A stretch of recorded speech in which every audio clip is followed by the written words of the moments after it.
मेरे 11th NEET JEE की तैयारी करने वाले बच्चों, आज हम आपको हाइड्रोकार्बन यानी एल्केन्स का नेक्स्ट वीडियो शेयर कर रहे हैं।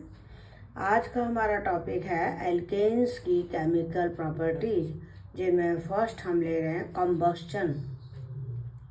कंबस्शन का मतलब है कि एल्केन को जब ऑक्सीजन के एक्सेस में बर्न करते हैं तो CO2 एंड वाटर बनते हैं। CO2 गैस है, वाटर लिक्विड है, इसमें हीट लिबरेट होती है। ये रिएक्शन कहलाती है कंबस्शन, जो कि एक्सोथर्मिक है। इसमें एल्केन में जितने कार्बन हैं उतने तो CO2 मॉलिक्यूल बनेंगे और जितने हाइड्रोजन है उसके हाफ वाटर बनेंगे। फिर आप ऑक्सीजन को बैलेंस कर लेना।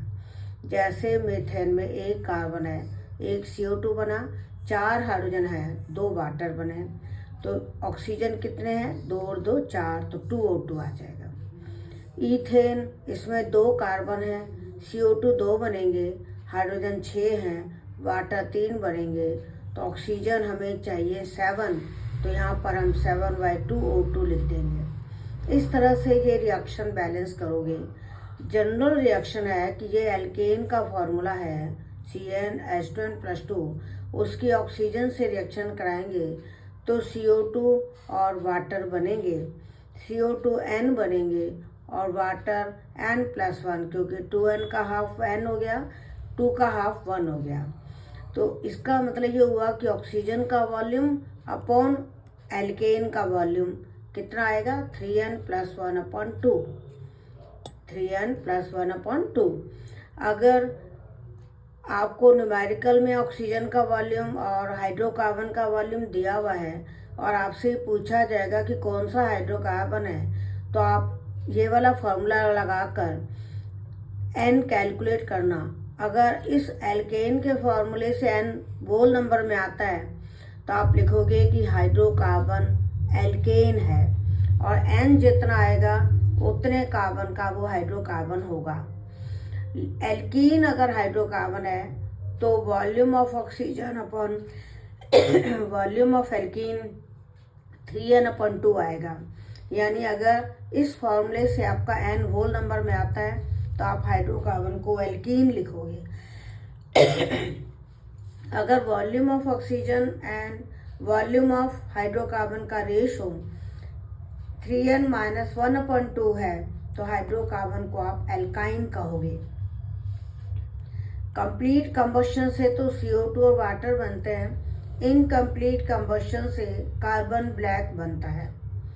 एल्केन्स जो है वे फ्यूल के रूप में यूज होते हैं, जैसे LPG है, लिक्विफाइड पेट्रोलियम गैस, ये N-ब्यूटेन एंड आइसोब्यूटेन का मिक्सचर है, ये डोमेस्टिक फ्यूल में काम आता है। CNG कंप्रेस्ड नेचुरल गैस है, जो कि मीथेन है। तो ये एल्केन्स कंबस्शन से बहुत ज़्यादा हीट लिबरेट करते हैं, इसीलिए ये फ्यूल के रूप में यूज होते हैं। LPG तो डोमेस्टिक फ्यूल है, CNG व्हीकल्स में काम आता है।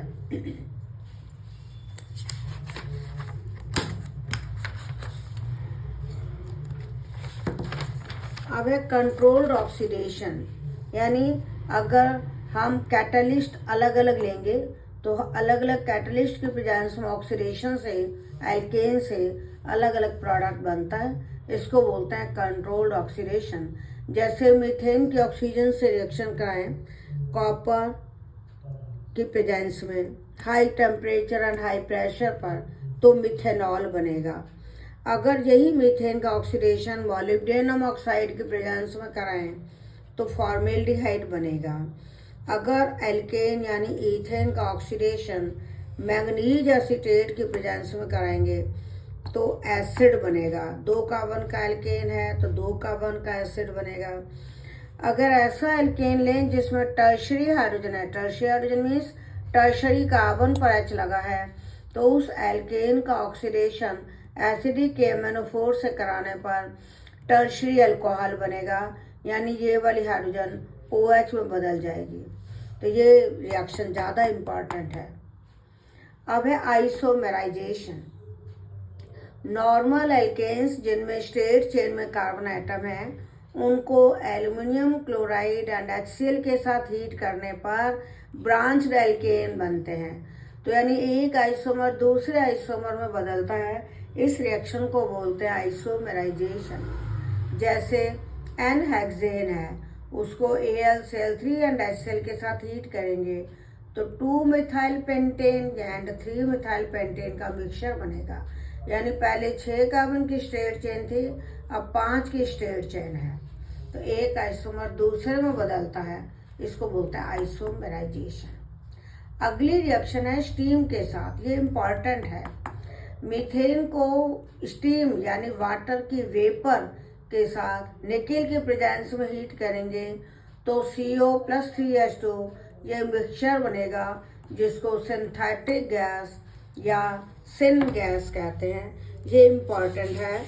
इसमें मीथेन की स्टीम से रिएक्शन भी पूछ सकते हैं और सिन गैस क्या होता है ये भी पूछ सकते हैं। तो सिन गैस है CO प्लस हाइड्रोजन का मिक्सचर। अगला है एरोमेटाइजेशन। एरोमेटाइजेशन का मतलब है एरोमेटिक कंपाउंड बनना।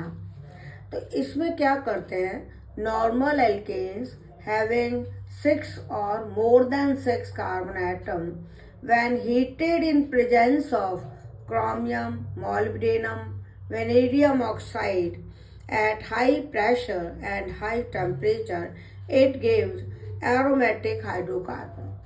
N alkane जिसमें 6 या 6 से ज़्यादा कार्बन आइटम है उसको क्रोमियम, मॉलिब्डेनम, वेनेडियम ऑक्साइड की प्रेजेंस में high temperature and high pressure पर हीट करते हैं तो एरोमेटिक हाइड्रोकार्बन बनते हैं। इस रिएक्शन को बोलते हैं एरोमेटाइजेशन।